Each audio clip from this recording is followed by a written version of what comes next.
আসসালামু আলাইকুম ফেসবুক বন্ধুরা, সবাই কেমন আছেন? আশা করি ভালো আছেন। আমার অনেক শুভাকাঙ্ক্ষী আছেন যারা আমাকে ফোন দিয়ে জিজ্ঞাসা করেন এবং জানতে চান রোমানিয়ার বর্তমান পরিস্থিতি কি, হ্যাঁ, রোমানিয়া আসা যাবে কিনা বা আপনি নিতে পারবেন কিনা।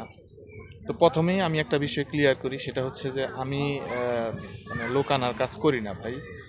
আর সর্বাত্মকভাবে আমি চেষ্টা করি প্রত্যেককেই জানানোর যে রোমানিয়ার সর্বশেষ তথ্য কি আছে, মানে আপডেটগুলো আমি জানানোর চেষ্টা করি এবং চেষ্টা করি ভালো পরামর্শ দেওয়ার জন্য।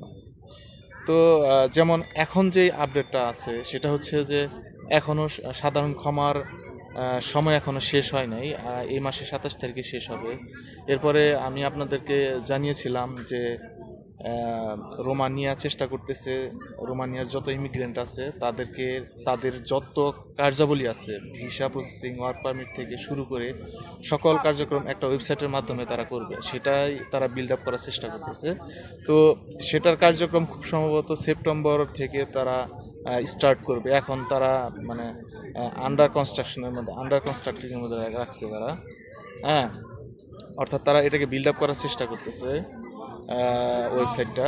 তো ওয়েবসাইটের কাজটা শেষ হইলেই তারা পুরো দমে নতুন নিয়মে নতুন আঙ্গিকে কাজ শুরু করবে। এখন তারপরের থেকে জানা যাবে যে নতুন নিয়মের আন্ডারে কি কি করা লাগবে, কিভাবে কাজ করা লাগবে।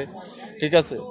তো এখন যারা বিভিন্ন জায়গায় ফাইল জমা দিতে চাইতেছেন বা আমাকে জিজ্ঞাসা করছেন ভাই কোথায় ফাইল জমা দিব, তো আমি যে কটা অথেন্টিক ওয়ে জানি সেগুলা জানানোর চেষ্টা করি। কিন্তু এখন ভাই কোনো অথেন্টিক ওয়েতেও মানে ফাইল জমা দিয়েন না, কারণ এখন যদি আপনি ফাইল জমা দেন ফাইলটা শুধুমাত্র বসে থাকবে, আপনার কোনো কাজ হবে না। কারণ এখন কোনো ধরনের কাজই হইতেছে না রোমানিয়া, বিশেষ করে রোমানিয়ার ক্ষেত্রে।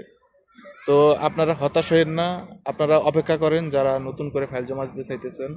আর যাদের আগেই আইজিআই হয়ে গেছে, ফিজিক্যাল হয়ে গেছে, তাদের পারমিটগুলো আসতেছে এবং তাদের ফাইল প্রসেসিং হইতেছে, কিন্তু নতুন করে এখন আর কোনো ফাইল প্রসেসিং হবে না। আর যারা নতুন আসতে চান, যাদের স্বপ্ন আছে, তারা হতাশ হয়েন না। হ্যাঁ, রোমানিয়া না হোক, অন্য ইউরোপের যে কোনো দেশেই হোক, আপনারা আসেন, আমি দোয়া করি আপনারা আসেন। হ্যাঁ, এসে সবার স্বপ্ন পূরণ করেন। তো সবাই ভালো থাকবেন।